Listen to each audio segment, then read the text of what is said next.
Olá, uma boa noite. Eu continuo me chamando Armando. Depois da gente ouvir essa canção, os cânticos, né, a gente fica pensando assim, dizer mais o quê, né?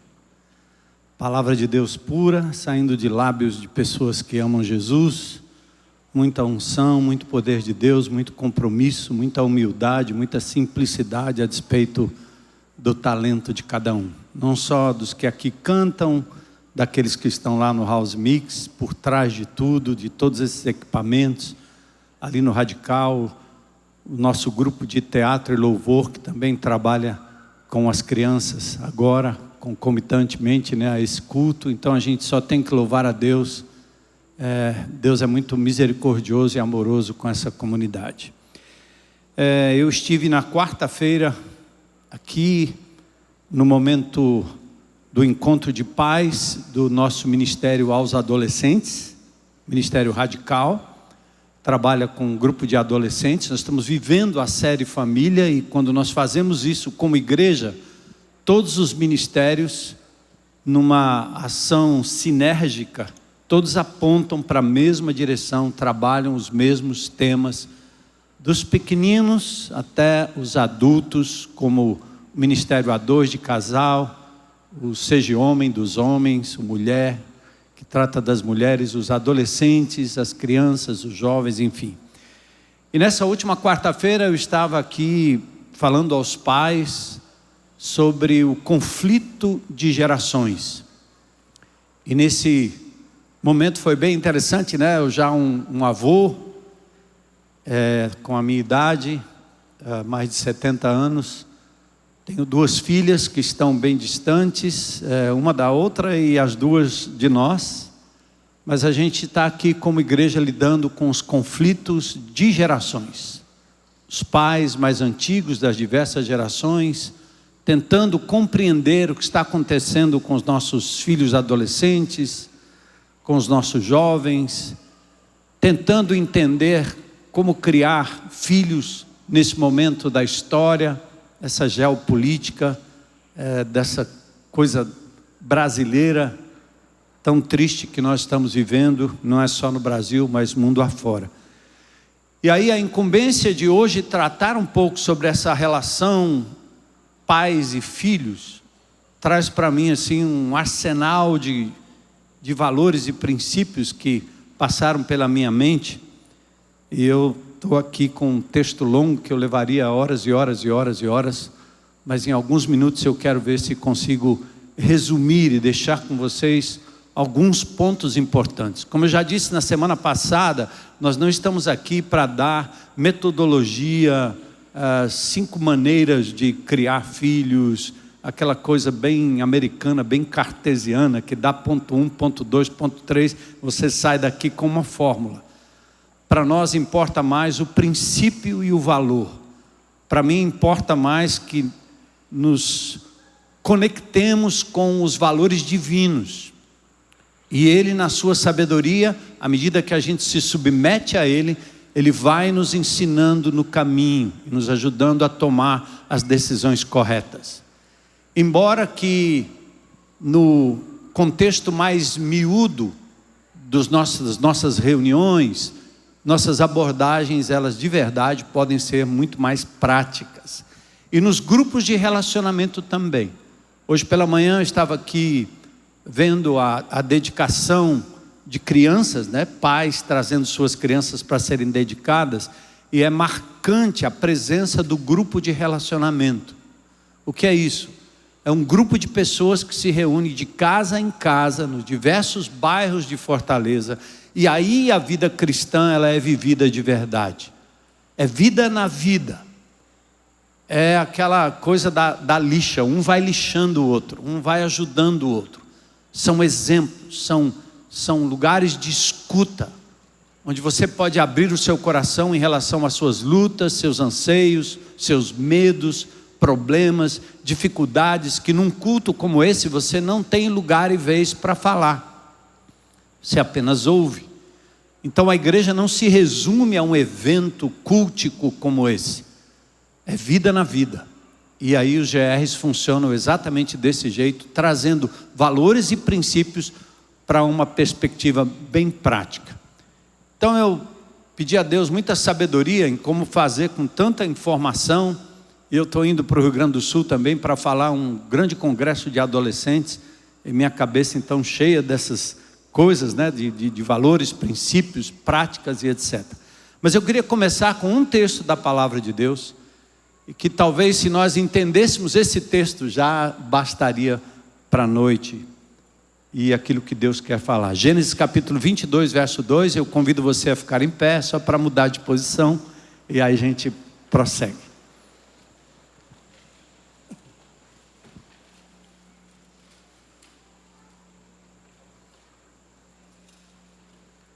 Aqui nós estamos falando de mais ou menos 4.000 anos atrás, 2.000 anos antes de Cristo. Abraão sai com sua família de Ur dos Caldeus, onde seria hoje a região do Iraque.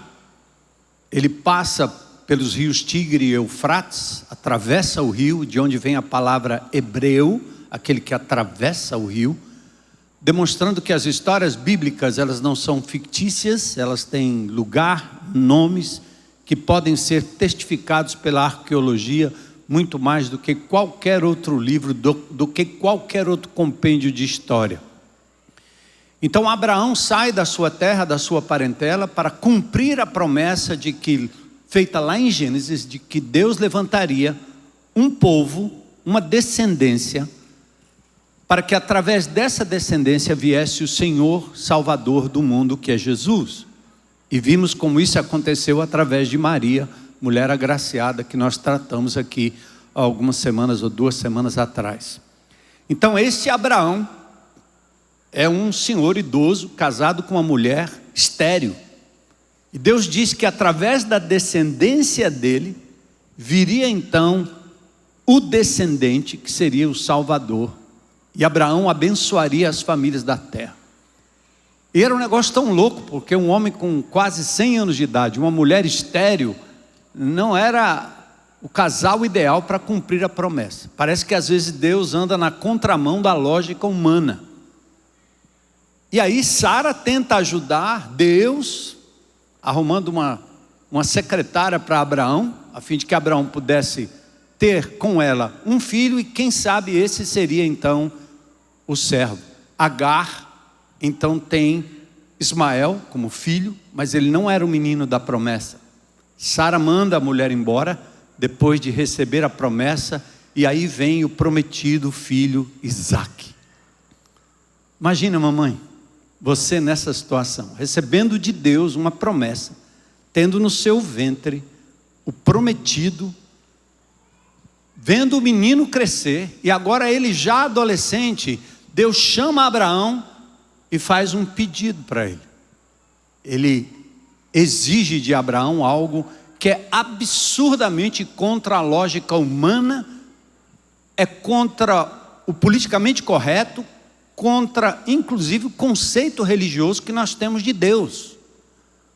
Porque a gente torna Deus a nossa imagem e semelhança, fazemos dele um Papai Noel bonzinho, e a gente fica irritado e pula trechos da Bíblia em que parece que a soberania de Deus contradiz a nossa liberdade, meus direitos. Olha o que ele diz. Deus disse a Abraão: tome seu filho, seu único filho, Isaque, a quem você tanto ama, e vá à terra de Moriá. Lá, em um dos montes que eu lhe mostrarei, ofereça-o como holocausto ou sacrifício. Difícil de engolir, não é não? Pensa comigo. Esse é o mesmo Deus que nós proclamamos, o mesmo Deus que nós cantamos aqui, que Ele é soberano, que Ele é Senhor. É o mesmo Deus que faz esse tipo de pedido. Pega teu filho, esse que foi gerado de um milagre, um adolescente, vai no monte e oferece ele em sacrifício. Mata o seu filho. Eu te dei, agora eu quero de volta. E Abraão foi nessa jornada. Ele chegou ao ponto de fazer um altar, de levantar a sua faca para sacrificar o filho. E naquele momento, Deus então devolve o filho, providencia um cordeiro no lugar, e demonstrou naquela hora que Abraão era um homem não religioso, não fanático, não igrejeiro, mas um homem de fé. Ele sabia que Deus, o Deus que deu, é o Deus que tira, e que Ele é soberano, soberano, soberano. Imagina você, mamãe, imagina você, papai, Deus pedindo aquilo que você mais ama, dizendo: vem, devolve, sacrifica. Então esse é um ponto fundamental quando a gente trata dessa questão de criação de filhos, educação de filhos, o futuro dos nossos filhos, a guarda, o cuidado que nós temos com os nossos filhos. Então vamos orar. Senhor, que a Tua palavra tenha efeito poderoso no nosso coração. Acima de tudo, hoje à noite, o meu pedido é que tenhamos a dimensão da Tua soberana vontade, que o Teu povo reconheça quem Tu és, onipresente, onipotente, onisciente, que nos submetamos à Tua vontade e ao Teu querer, para que possamos descansar, Senhor, dessa loucura e dessa tentativa de sermos Deus, brincar de Deus e assumirmos o controle daquilo que não podemos controlar.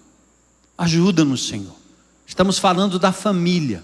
Ensina-nos, Senhor, a sermos de verdade aqueles que vão proclamar o Teu nome, demonstrar que Tu és Senhor de tudo e de todos, daquilo que temos e daquilo que somos. Pois nós te pedimos isso em nome de Jesus. Amém. Podem sentar.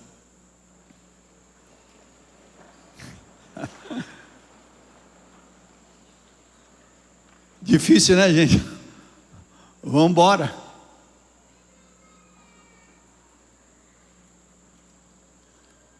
Então, nessa última quarta-feira eu estava falando aos pais de adolescentes sobre as diversas gerações, e aqui eu não vou tomar muito tempo para dizer que obviamente os analistas, os cientistas do comportamento humano dividiram as gerações em baby boomers, que são os nascidos depois de 1945, depois da Segunda Guerra Mundial.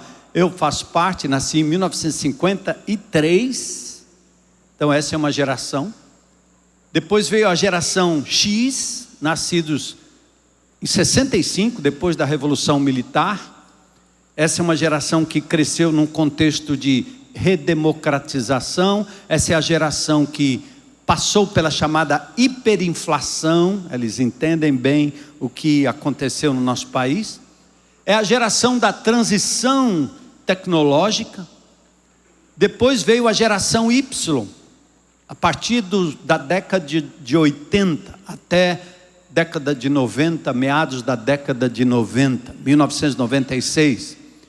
Esses aí já cresceram na era da internet, são pessoas de muita flexibilidade, gostam de experimentar coisas, não é tanto a teoria quanto a experiência que vale. São pessoas que tiveram mais acessos à universidade, geralmente são filhos de pais não letrados, são questionadores da hierarquia tradicional e gostam muito dessa ideia dos grupos sociais, das minorias sociais. Gostam de internet rápida, dispositivos móveis, são adaptáveis. Eles são os indivíduos do Orkut e do MSN. Mais tarde eles ficaram conhecendo o Facebook, depois o Instagram. Aí vem a geração Z, 1997 até 2010, 2012. Esses aí já nasceram nativos digitais. Tudo deles é o computador, tudo é digital. cresceram com smartphones, com as redes sociais, eles têm acesso instantâneo à informação, são influenciados pela polarização política, ou você é extrema-direita, ou você é extrema-esquerda, gostam da diversidade, cada um escolhe o que quer, verdade é da cabeça de cada um, tudo é relativo. Eles são criativos, são engajados em causas sociais, são fluentes em múltiplas plataformas e preferem a comunicação visual. E eles viram a popularização do YouTube e do TikTok, que nem o presidente Trump consegue eliminar lá nos Estados Unidos, embora seja o TikTok de origem chinesa. Depois desses tem a geração dos nossos adolescentes. E é importante que você entenda isso, porque o abismo de geração acontece quando nós não compreendemos o que se passa na mente e no coração dos nossos filhos, dos nossos netos, das nossas crianças. Principalmente papai e mamãe que, para alívio de consciência, talvez por questões de tempo, por uma série de desculpas, fazem com que o menino seja colocado numa sala ou mesmo no seu quarto com um tablet ou um smartphone, porque assim ele fica caladinho e você não tem trabalho, ele fica bem quietinho. Ele fica quase parecido com o bebê reborn. Xalá. Fez barulho? Toma. No avião a gente vê isso agora, né? O menino começa a fazer barulho, o pai arranca logo o tablet. Deu, está resolvido o problema, não tem problema. E nisso a gente está jogando essa criança para um mundo desconhecido da maioria dos adultos. E cabe a nós como igreja ajudar os pais, os avós, os que criam adolescentes e crianças a compreenderem esse abismo que nós estamos abrindo entre nós. Essa geração alfa chamada, a que nasceu de 2010 em diante, ela ainda está em formação, é a primeira geração do século 21. Ela está totalmente imersa em tecnologia e agora mais do que nunca na inteligência artificial.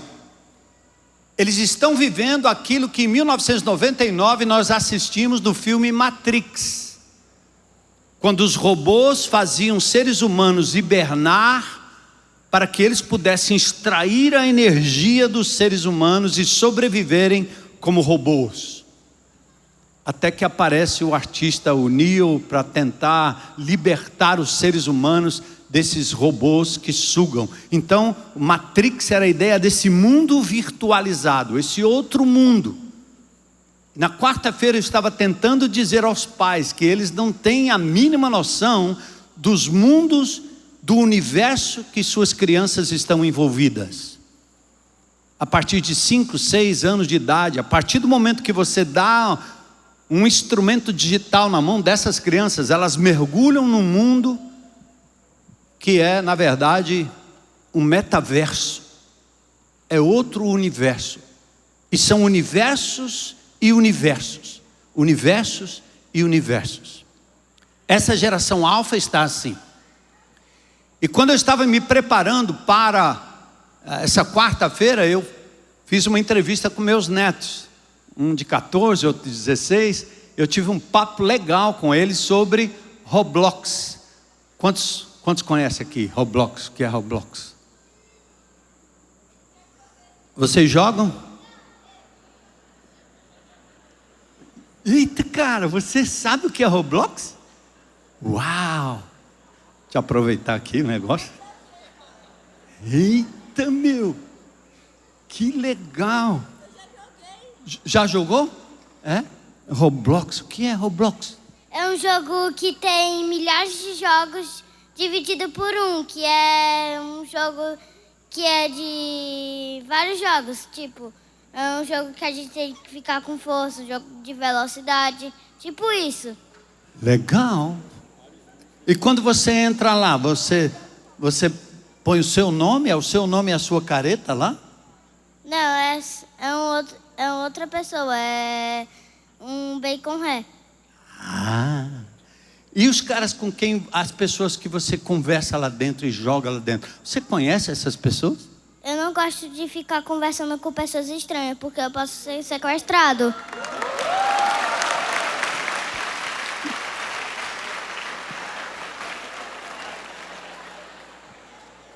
Eu só tenho uma resposta para isso: esse menino tem pai e mãe.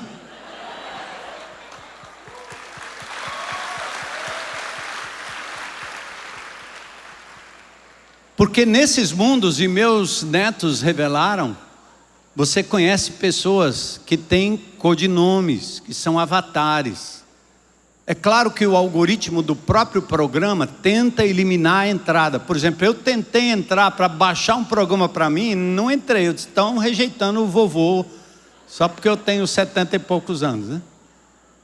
Mas talvez, como é eminentemente para crianças e adolescentes, né, eles estão evitando que os adultos entrem, porque o FBI americano acaba de desbaratar e vai desbaratar muito mais quadrilhas que entram nesses jogos e sequestram as crianças. Marcam encontros na escola, fora da escola, oferecem coisas. É possível, eu perguntei para ele, é possível namorar aí dentro? Ele disse, é possível fazer muito mais do que isso. Porque são mundos que são criados, alguns lúdicos, outros não. Então presta atenção, essa geração está vivendo algo que nós como pais, avós, precisamos conhecer. Eu tenho absoluta certeza, perdão, eu esqueci de perguntar a coisa mais importante. Qual é o seu nome? Bernardo. Oi, Bernardo. O que nós precisamos como pais, na verdade, é adentrarmos esse universo, é irmos com eles. Não adianta sermão, não adianta o cultinho, obrigá-los a fazer determinadas coisas, quando você os abandona nestes universos, sujeitos a tantas coisas loucas. Por exemplo, amados, essa geração enfrenta desafios emocionais, ansiedade e estresse, excesso de estímulos digitais, pressão por desempenho, exposição às redes sociais desde cedo, gerando ansiedade e estresse, déficit de atenção, uso constante desses dispositivos estão afetando a capacidade de concentração e foco. Por isso estão tendo transtornos de atenção. A depressão infantil. É interessante isso, a comparação social promovida pelas redes, além do isolamento, da interação digital, aumenta o risco de depressão, agora em idades cada vez mais precoces. Sem falar das crianças que se automutilam e daquelas que acabam tirando a sua própria vida, porque não encontram nas redes sociais, às vezes, o valor que elas esperam, a pessoalidade, a interatividade que elas esperam.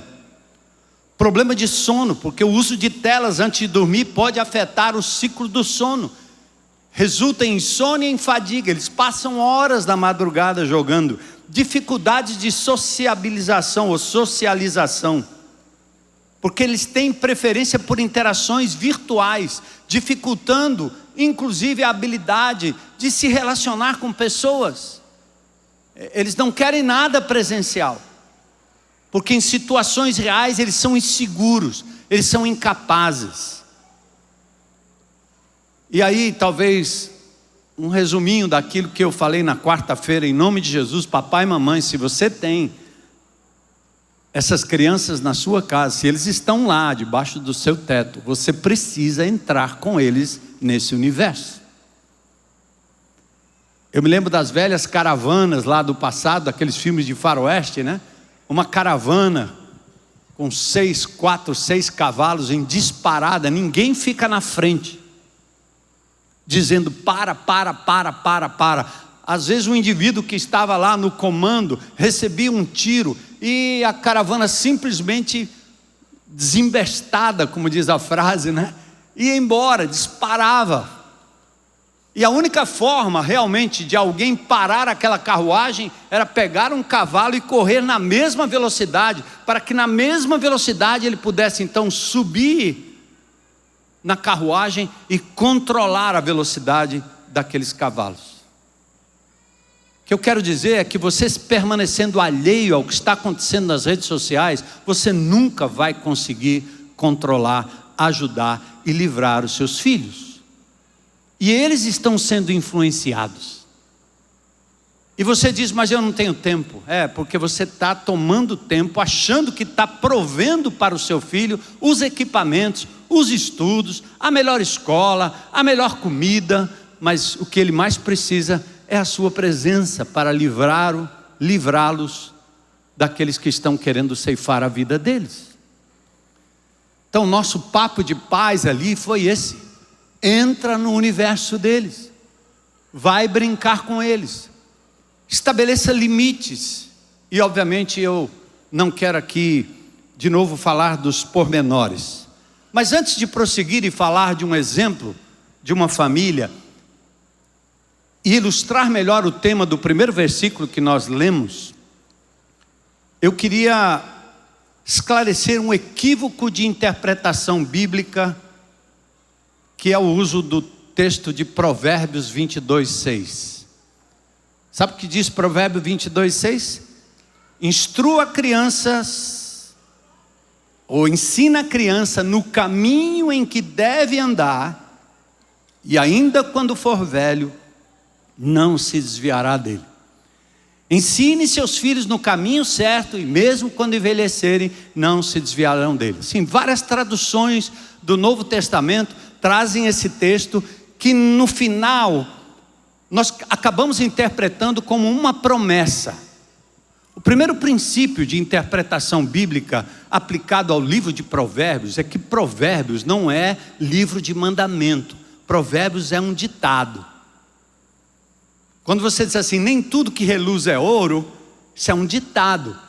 Então o livro de Provérbios não é um livro de mandamentos. Quando você tem não matarás, é um mandamento. Não vos vingueis a vós mesmos, é um mandamento. Você não pode pegar um versículo de Provérbios e achar que agora isso aqui é um mandamento, é uma promessa de Deus. Se eu ensinar meu filho desde pequeno, na oração, na palavra de Deus, se eu orar com ele, se eu fizer o culto doméstico, se eu levar ele para a igreja, para a escola bíblica dominical, o Senhor tem uma promessa, e aí a promessa é que ele nunca se desviará dele. A realidade não diz isso. Primeiro, eu vou mostrar para você que a interpretação do texto está errada, mas essa é uma realidade que nos faz, como muitas coisas no cristianismo, a ficarmos repetindo mantras que Deus nunca deixou como mandamento ou como promessa. Por quê? É muito simples. Vamos lá. Desfazendo o mantra. Os pais evangélicos usam esse texto como se fosse uma promessa. No entanto, a realidade não corrobora com isso. E eu quero deixar aqui, por exemplo, 2 pontos importantes para desfazer esse mito. Eu vou ajudar você a ver e entender o texto, mas antes eu quero desfazer o mito da seguinte forma: da mesma família, aplicados os mesmos princípios, nós podemos ter um filho obediente e um filho rebelde. Sim ou não? Já viram isso? Criado na mesma casa, recebendo o mesmo carinho, tendo a mesma atenção, um é obediente e o outro é rebelde. E o princípio? Vamos começar no Éden, né? Adão e Eva. Eles pecaram, mas eu acredito que eles criaram seus filhos muito bem criados. Um era Abel, o outro Caim. Um temia o Senhor, amava o Senhor, outro um assassino. Na mesma casa, na mesma família, no Éden. E não tinha internet ainda.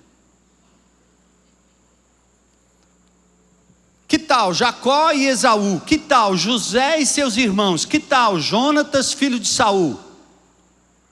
O segundo argumento para você entender, e você vai entender por que eu estou dizendo isso. Tudo que fazemos ao educar uma criança preste atenção, nós devemos fazer como ao Senhor. Ou seja, para o Senhor e não para obter um resultado, ou mesmo para a criança. Preste atenção que esse princípio aqui, ele é importantíssimo. Claro que os filhos sempre serão beneficiados quando nós fazemos o que é certo, quando nós damos bom testemunho, quando nós ensinamos o que é certo. Mas olha que interessante. Em Colossenses, no capítulo 3, verso 23, depois do apóstolo Paulo falar da relação marido e mulher, pais e filhos, patrão e empregado, nesse mesmo contexto, olha o que Paulo diz: tudo o que fizerem, façam como? De todo o coração, como ao Senhor e não para os homens. Pega essa palavra homens e coloca filho, criança, marido, mulher, patrão, empregado, entende? Porque é nesse contexto, e eu quero ilustrar assim: mulher de Deus, seu marido não merece o que você faz para ele, mas não deixe de fazer por ele, porque você deve fazer para o Senhor. Entenderam, mulheres? O cara pode não prestar, eu não mereço o que a minha mulher faz para mim, mas eu sei que ela faz como ao Senhor. Se ela fizesse por mim e para mim, ela seria uma sofredora eterna. Entende? Você tem um pai déspota, um pai que lhe maltrata, um pai que não lhe deu amor nem carinho, mas a palavra de Deus diz que você tem que obedecê-lo, e depois que sair de casa você tem que honrá-lo, porque você faz como ao Senhor e não a ele. Tá certo? Você pode dizer, minha mulher não merece, mas você não pode fazer para ela, é para o Senhor. Ah, você é funcionário, teu patrão é um déspota, teu patrão misericórdia, ele explora todo mundo, mas você tem que trabalhar não para ele, mas para o Senhor, como se fosse ao Senhor. Amém, igreja? O governo pode ser o pior, o mais corrupto, o mais maluco, o mais doido, não interessa, ele pode ser anticristo, anticristão, ele pode ser tudo. Eu devo submissão às autoridades e devo orar por eles, porque eu me submeto ao Senhor. E Provérbios 21:1 diz que o coração do rei está nas mãos do Senhor, ele inclina para o lado que quer. Amém, igreja? Vocês não estão muito convictos, mas Senhor, não tem problema não. O Bernardo ali entendeu. Aí eu quero dizer a mesma coisa, mamãe. Tudo que você fizer para o seu filho, não faça para ele, mas faça como ao Senhor, pelo Senhor. Entende? Porque ele pode retribuir como ele pode não retribuir. E qual é o grande drama que nós temos no meio evangélico? Os pais criam as crianças na igreja, criam as crianças na oração, criam as crianças do louvor, levam as crianças para os cultos, dão à criança toda aquela proteção, um excelente testemunho. Com 16, 17 anos de idade ele diz tchau, fui, ele opta por outra coisa completamente diferente. Aliás, às vezes optam até por uma relação antinatural. O menino pega o beco, o menino vai embora, o menino menospreza, o menino desobedece, o menino ouve outras vozes. E aí eu ouço a mamãe dizendo, primeiro, ela diz assim: o que foi que eu fiz, meu Deus? Eu dei tudo, eu fiz tudo para ele.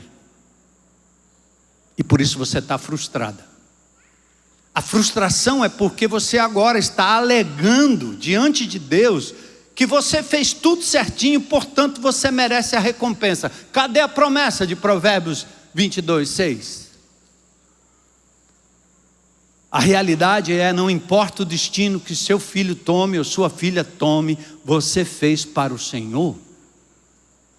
E a segunda coisa importante, que é o corolário dessa ideia, é a seguinte: o próximo passo, quando tudo dá errado, você diz o quê? Por que o senhor fez isso comigo? Aí você culpa Deus, porque ele não cumpriu a promessa. O culpado não é Deus. Aí você deve examinar exatamente o que é que você faz para o seu filho. Faça-o como ao Senhor, qualquer que seja o resultado. Amém? Eu vou amar como ao Senhor, eu vou disciplinar porque eu estou obedecendo ao Senhor. Quantas vezes eu tive que dizer para as minhas filhas: esse castiguinho que eu estou dando para você aqui, não é porque eu estou ofendida com o que você fez comigo. Você fez contra o Senhor, eu estou só cumprindo uma ordem do Senhor. Então a coisa mais importante é saber assim: a quem pertence o seu filho? Você vem aqui na igreja e consagra ele ao Senhor, e depois você toma de volta. Ele diz: sai daí que o negócio é comigo. E você quer administrar como se dona fosse, como se dono fosse. Então, mamãe, fique tranquila, o Senhor está no comando. Faça para a honra e glória dele. Mulher, submeta-se ao seu marido, trate ele bem, embora ele lhe maltrate. Mas a Bíblia diz: a mim pertence a vingança, eu vou retribuir, diz o Senhor. É a mulher, é o patrão, é o marido, é o empregado. Faça como ao Senhor e não como aos homens. Aí deixe-me esclarecer um texto de Provérbios 22:6. A palavra de Deus aqui, na tradução do do Velho Testamento, e esses dias eu ganhei uma Bíblia nova da minha esposa, que eu vou o ano que vem fazer a minha leitura no papel, e ela me deu uma Bíblia da tradução NVI, a nova versão internacional. E eu estava me lembrando, lendo a introdução, que anos atrás eu fiz parte dessa tradução, quando estava vindo para o Brasil, trabalhando no livro de Ageu, porque o Senhor me permitiu estudar a língua hebraica, e aí a editora me pediu para fazer a tradução do livro do hebraico para o português e comparar a tradução do inglês para o português e ver se os termos estavam realmente de acordo. Então deixa só lhe dar uma dica para quem gosta desse tipo de informação. O livro de Provérbios diz o seguinte: instrui a criança segundo a sua individualidade. A palavra caminho não é instrui a criança no caminho que eu acho, nem instrui a criança no caminho de Deus. Instrui a criança segundo derech, o caminho, o jeito dela.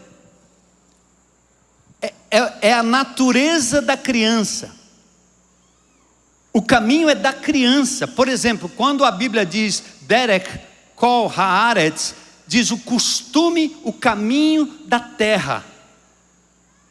Como diz o caminho dos egípcios, é a maneira de agir dos egípcios. O termo instruir fala exatamente de algo que você coloca na boca da criança de acordo com ela, com a necessidade dela. Em suma, se eu pudesse resumir, Provérbios 22:6 diz o seguinte: se o seu filho é um artista, trate o seu filho como um artista, porque é o jeito dele.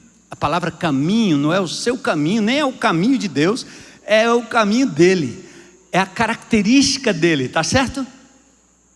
Se o seu filho é de exatas, então ele vai fazer coisa de exatas, vai querer ser engenheiro, então trata ele desse jeito, ele gosta de coisas assim, mas de repente ele é um artista. E tem muito pai que diz: isso não dá dinheiro, então você não teria ninguém tocando aqui no louvor. Porque você quer fazer o filho do seu jeito, com a sua cabeça, e você não admira as características. Eu tenho alguns netos, aliás eu tenho 4. E hoje de manhã eu estava chorando vendo no Instagram a minha neta Maressa dançando. E não adianta, você pode colocar ela para ser a business woman, para ir para o escritório, ficar ali. Ela tem capacidade. Você olha e diz assim: essa menina podia estar ganhando dinheiro, fazendo tudo isso aqui. O que é que ela está fazendo? Dançando. Mas ela dança como ninguém, porque isso é a alma dela. Foi assim que Deus a fez. Então o que Provérbios 22:6 está dizendo é: respeita o jeito da sua criança, a natureza dela. Não para ensinar o mal, mas para ensinar o que é certo. Respeite.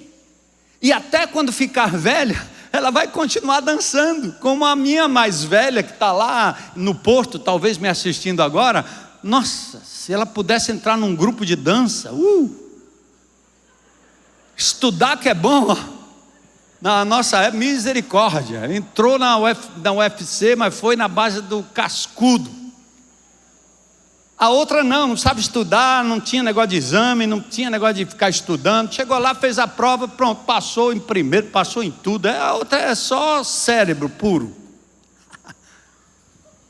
E a outra é só coração. Então o que eu tinha que fazer como pai? Prestar atenção aos gostos do cérebro e prestar atenção aos gostos do coração.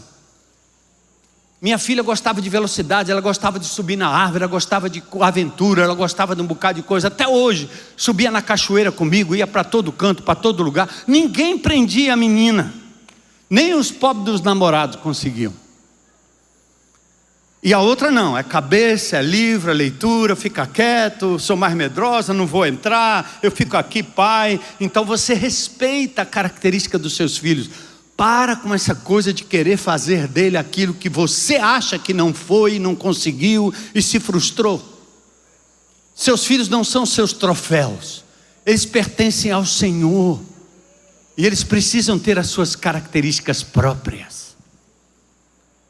Hoje talvez os pais estão aprendendo um pouco mais sobre isso, porque alguns estão tendo filhos especiais. E aí, papai? Vai botar ele para correr, vai botar ele para ganhar um troféu nas Olimpíadas, vai botar ele para fazer ginástica, quando o menino não pode. Ele é como Mefibosete, doente dos pés.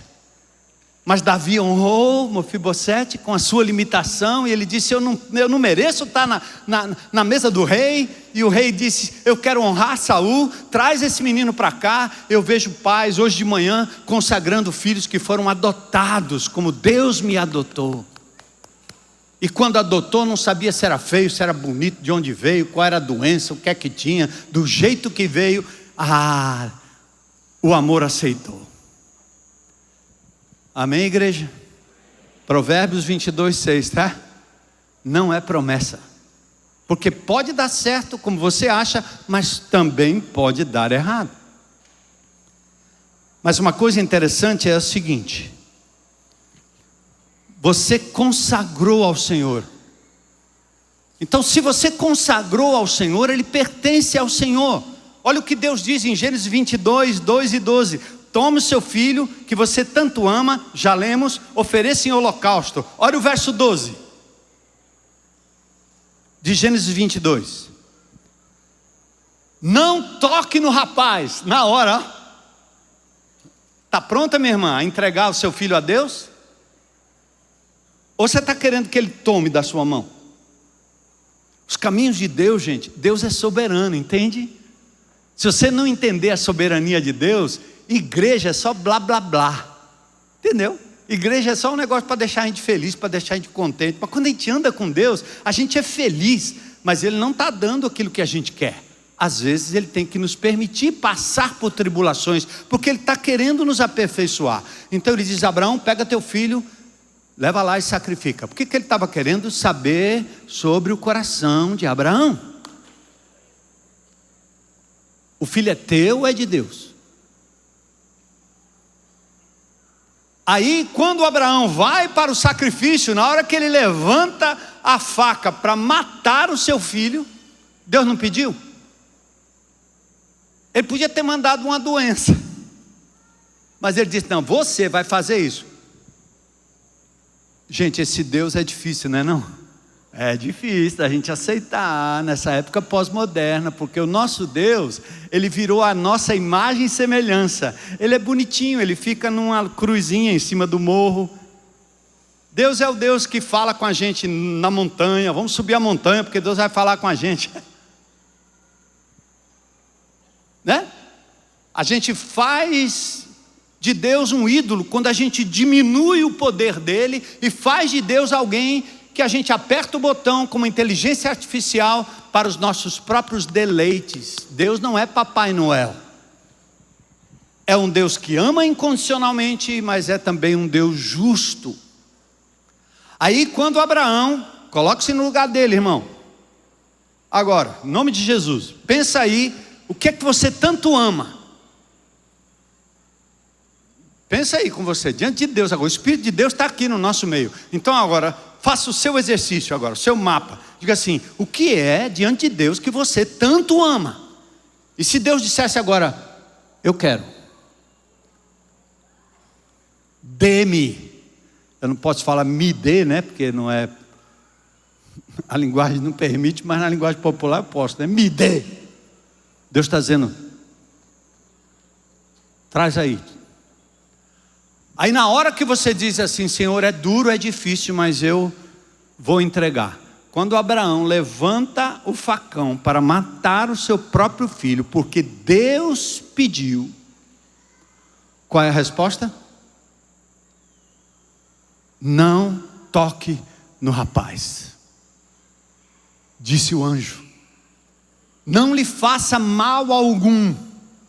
Agora sei que você teme a Deus de fato. Não me negou nem mesmo seu filho, seu único filho.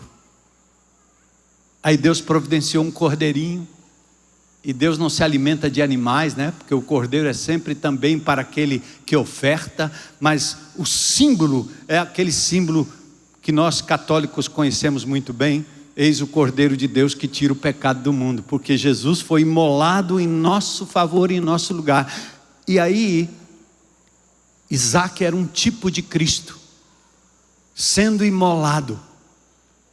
Mas a coisa mais importante é essa, é como Deus prova a minha fé, a sua fé, a nossa fé, enquanto pais, enquanto esposa, enquanto marido.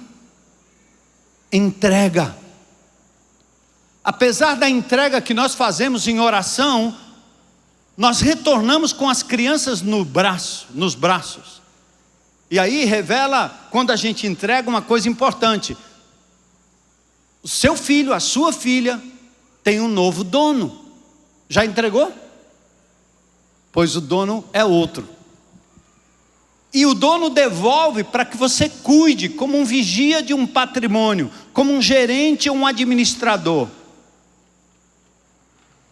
E é claro que no cuidado daquilo que está em nossa posse, nós temos grandes responsabilidades. Mas aí de vez em quando Deus nos testa. Presta atenção aí, mamãe. Porque muitas mães hoje estão matando seus filhos, estão trazendo sobre os seus filhos medo, temor, insegurança. Porque tentam proteger de uma forma tal, tentam controlar de uma forma tal que a criança não tem espaço.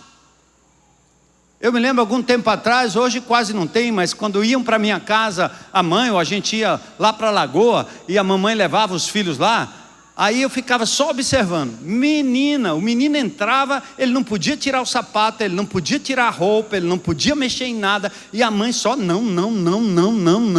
Aí eu tinha que chamar a mãe no canto, assim, mulher, não gaste tanto não.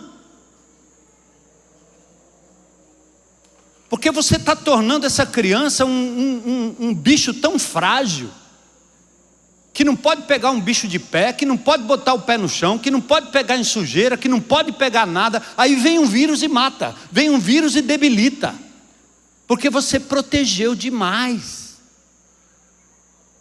você se preocupou demais, virou um bibelô. Então atenta. Se você consagrou o seu filho ao Senhor, tem hora ou tem momentos que a doença bate e você está impotente, não pode resolver. Essa é a hora de lembrar que o dono da criança é Jeová Rafá, aquele que cura. Viu, mamãe? Quantas noites vi minhas filhas ardendo em febre e eu não podia fazer nada. Ah, sim, você dá ali um negócio para baixar a febre. Mas meu irmão, não é você que controla não. Impunha as mãos e dizia: Senhor, essas meninas pertencem a Ti, Senhor. Cura. Faz a obra, elas são Tuas, Senhor. Aí a nossa relação com o dono da criança muda as circunstâncias, porque meu coração descansa. Eu faço tudo o que eu posso fazer para ajudar, mas em última análise é o Senhor que tem a última palavra. E se uma criança se perde? Eu contei hoje de manhã quantas vezes nós íamos ao shopping ou então à praia, e a Heloísa dizia: cuidado com essas crianças, deixa aí, deixa andar aí, deixa andar. E eu ficava de longe, deixa andar. Ia para um lado, ia para o outro, ia para um lado. Agora tinha umas ordens que eu dava antes, né? E de longe eu ficava de olho, com esse olhão meu. Naquela época, hoje eu não vou ser preso mais, mas naquela época tinha um negócio que funcionava, era esse aqui. Bastava eu botar a mão aqui, ó. Porque bastou uma ou duas só, pronto, acabou. E outra coisa, mamãe e papai, não gaste o não, sabe por quê? Quando você diz que vai fazer e não faz, aí eles entendem que você é frouxo. E que você não tem palavra. Eu já te falei, menino. Eu já te falei, menino. Eu já te falei, menino. Eu já te falei, menino. Aí ele vai e faz, porque você vai ficar repetindo essa baboseira 200 mil vezes. Ele vai fazer, não tem consequência. Hoje talvez você não possa disciplinar como manda Provérbios com a vara, porque você vai ser preso. Mas há coisas que você pode fazer para restringir a liberdade dos seus filhos por um tempo, mas não deixe de fazer, e sua palavra vale. Eu sempre dizia para as minhas filhas o seguinte: querida, eu só dou uma ordem 2 vezes, a terceira, acabou. Porque na primeira você pode não ter ouvido direito, você pode até esquecer, né? Criança esquece, né? Eu cansei de apanhar da minha mãe porque eu esquecia tudo na hora. Me entretia com outra coisa, e a ordem que minha mãe deu de comprar o pão, de trazer o leite, eu trazia tudo, menos o pão, menos o leite. Mas você não pode gastar o seu arsenal de ordens negativas. Então, se uma criança se perdia, às vezes no shopping center, ai, cadê a Midian? Cadê a Midian? Ixi, desespero, e agora? Ai, sumiu mesmo. Não tem aqueles bichos que põem roupa? Ela se escondia lá nas lojas Riachuelo, naquelas lojas, sumia, pronto. Aí eu só tinha uma coisa a fazer: se você vai na entrada, eu fico aqui na saída. Mas uma hora ela vai aparecer, sei lá. Ô pai negligente, né? Você deve estar pensando. Não, mas meu coração descansava. Na praia já aconteceu. Meu Deus, uma misericórdia. Sumiu a menina, sumiu. Fugiu do meu controle. Mas nessa hora, eu tinha certeza absoluta: Senhor, Tu és dono dessas meninas, cuida dela. Eu me lembro uma vez, nós estávamos no mar, nadando. Minhas filhas sempre nadaram. A gente entrava na praia ali, na praia do Porto das Dunas, e eu via a minha pequenininha, a onda levando. Se eu entrasse, eu morreria. Senhor, a filha é Tua, Senhor, traz de volta, Senhor. E a menina nadou a favor da correnteza e saiu lá embaixo. Eu só ensinei as meninas a nadarem, mas Deus cuidou delas e continua cuidando. Eu estou falando de situações muito próximas, mas chega um ponto na sua vida que os seus filhos vão sair de casa, vão ou não? Eles vão para a escola, eles vão para o trabalho, eles têm que pegar ônibus, ou você fica cercando, trabalhando de pai Uber, mãe Uber, todo o tempo, porque tem medo, porque há violência, porque não sei do que. Então você cria o seu menino para ficar numa redoma o resto da vida. Parte disso é cuidado, parte disso é falta de confiança de que o dono desse menino é o Senhor que tudo vê. Mais ou menos, né? Deus vê tudo ou não vê? Ele é o dono ou não é?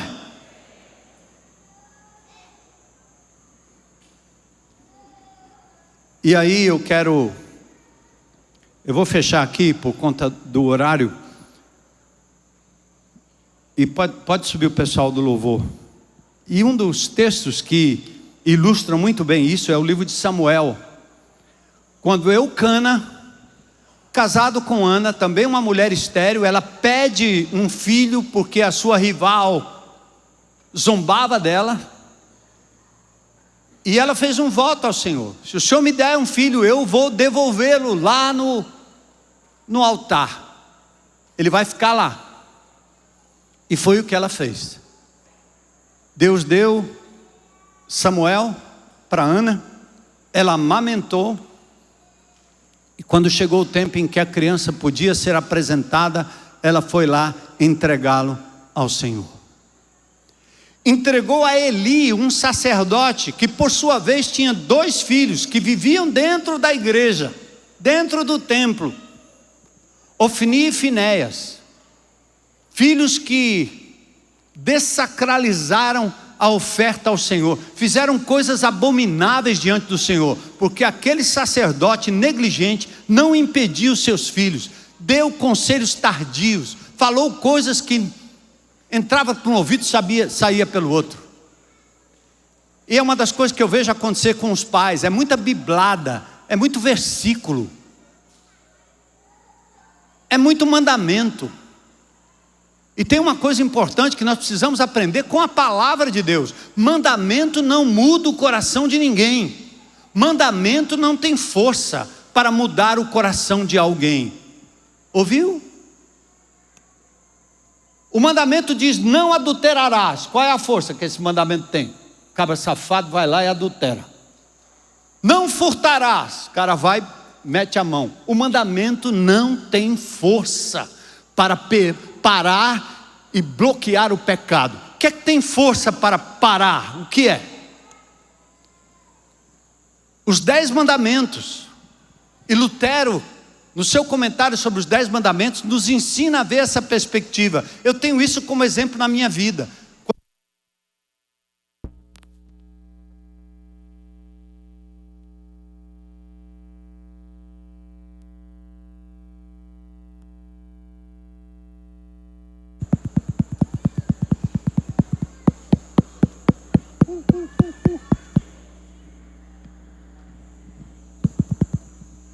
Ui. Sabe o que entrou aí? O gerador, glória a Deus.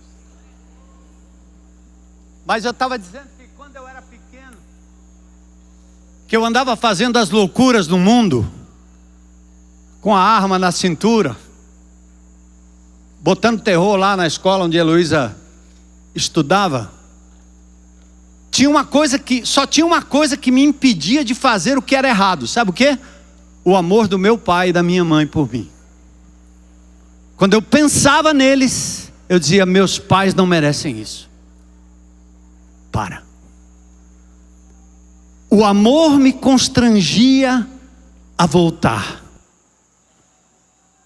Entende, amado? Então o que você tem que dar para o seu filho não são regras. O que você tem que dar para os seus filhos não são versículos bíblicos, embora você possa fazer ele decorar a Bíblia toda. Mas o que ele vai ter que aprender é o amor de Deus por ele. E o amor de Deus por ele é traduzido pelo amor que você devota aos seus filhos. Eles precisam de tempo, de atenção, de olho no olho. Que você brinque com eles, gaste tempo com eles. Pare de comprar o amor deles com coisas que você está dando. Até uma boa escola, um bom inglês. Você diz assim: esse menino vai ser alguém na vida, ele vai ganhar muito dinheiro. E você bota pressão em cima dele para ele entrar nas melhores escolas. E tudo que esse menino está precisando é do seu amor. Ele precisa brincar, ele precisa sair, ele precisa passear, ele precisa subir uma cachoeira. Ele precisa de uma aventura. Ele precisa sair por aí com o pé no chão, ele precisa tomar água de coco, ele precisa brincar, ele precisa pular. Então é isso, amado. É só o amor que nos faz retornar. E aí, para a gente encerrar aqui, lembra da música? Vê teus olhos no espelho. Por fora, um herói. Por dentro, um ladrão. E aquele menino desacreditado, Lucas capítulo 15, ele foi embora. Aliás, ele fez o que muitos filhos fazem hoje. Você dá tanto para o seu filho, que quando você estiver perto da sua velhice, eles vão querer arrancar tudo que você tem, porque você acostumou que o maior valor são os bens que você está acumulando para os seus filhos. E eles, como carniceiros, pecadores, vão querer arrancar tudo de você, quando não arrancam antes da aposentadoria, para jogar aí fora, como o filho pródigo faz. Qual é a herança que você pode deixar para os seus filhos? Dinheiro? Bens? Não. A maior herança é amor, é a presença, é o cuidado, é o legado. Meu pai não me deixou nada, financeiramente falando, um sergipano pobre, tinha uma casinha, dividiu, não deu quase nada, que era uma casa, quase nada. Eu quase deixei lá tudo com minha irmã, fica aí, tá tudo certo. Mas o que eu me lembro do meu pai não é o que ele possuía, é quem ele era e como ele me amava, como ele cuidava de mim, como ele dava atenção, como ele abria mão de coisas para estar comigo. Então, eu quero dizer para você, pais: meu filho já foi embora, meu filho não está mais aqui, meu filho está no mundo, meu filho, para com isso, ele é de Deus, ele não é seu. Continue orando para que o verdadeiro dono dele o traga de volta, não para você, mas para Deus. Amém? Para isso.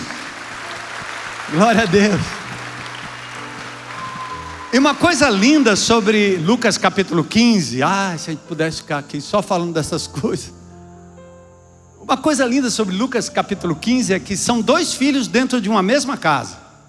Um saiu rebelde, perdido, certo? Pediu a herança do pai em vida. Já pensou? Seu filho chegar para você e dizer assim: quando é que você tem no banco aí? Eu quero isso aí, me dá aí logo. Pai, eu estou vivo, está querendo me matar, é? Tem filho fazendo isso. Então esse filho pródigo pegou o dinheiro do pai em vida e foi gastar no prostíbulo, e foi comer as alfarrobas dos porcos, lá na pocilga. Foi se entregar para aquilo que de mais baixo havia. O pai foi atrás? Não. Ele ficou em casa esperando. Por quê? O Deus Todo-Poderoso, a quem o pai tinha dedicado o seu filho, estava lá na pocilga, estava lá no prostíbulo. E o menino voltou, porque ele foi constrangido pelo amor do pai. E o que ficou?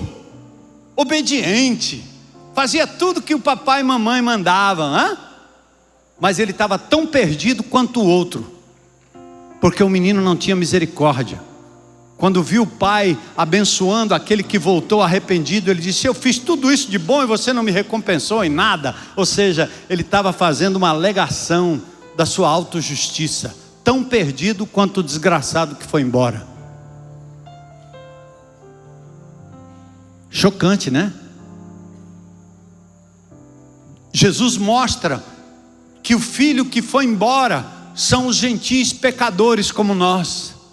E Jesus demonstra que o filho que ficou obediente são os religiosos, fariseus da época, que conheciam a palavra, que eram obedientes à lei, mas não tinham misericórdia nem amor pelo filho perdido, como muitos religiosos, ditos crentes, frequentadores de igreja. São indivíduos sem coração, embora dominem o texto bíblico. E nós não ganhamos nossos filhos com isso, meus irmãos, porque eles são espertos o suficiente. A triste realidade está por aí, mas essa igreja tem sido honrada, porque os seus pastores entendem que o cuidado dos filhos é mais importante do que o cuidado com qualquer outra coisa.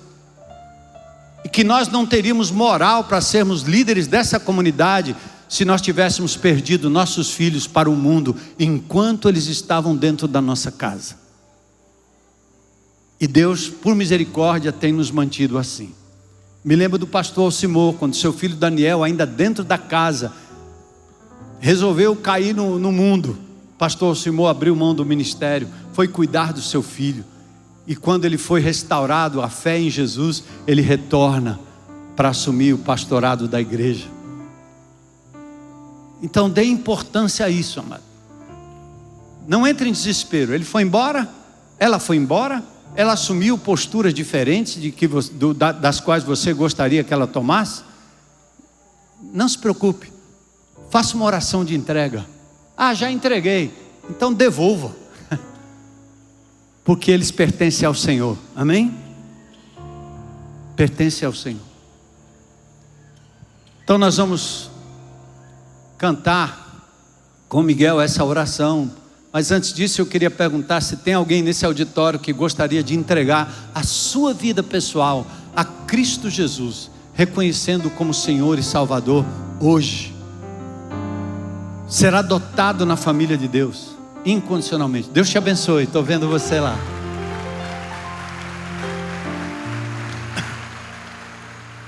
É um filho arrependido que volta ao Criador, ao Pai de todos, e é recebido como filho adotivo.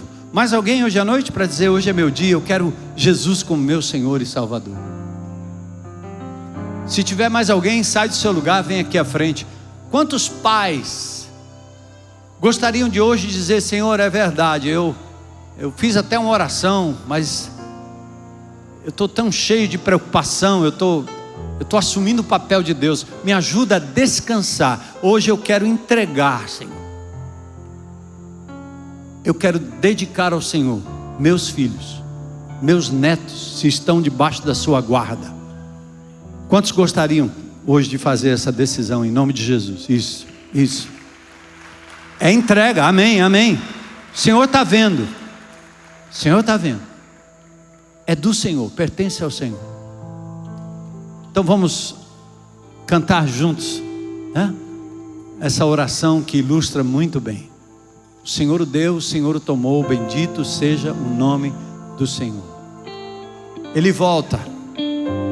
Deus vai trazer de volta. Ele vai honrar a sua fé. Fica tranquilo. E faça tudo para a glória de Deus. Amém? Deus abençoe.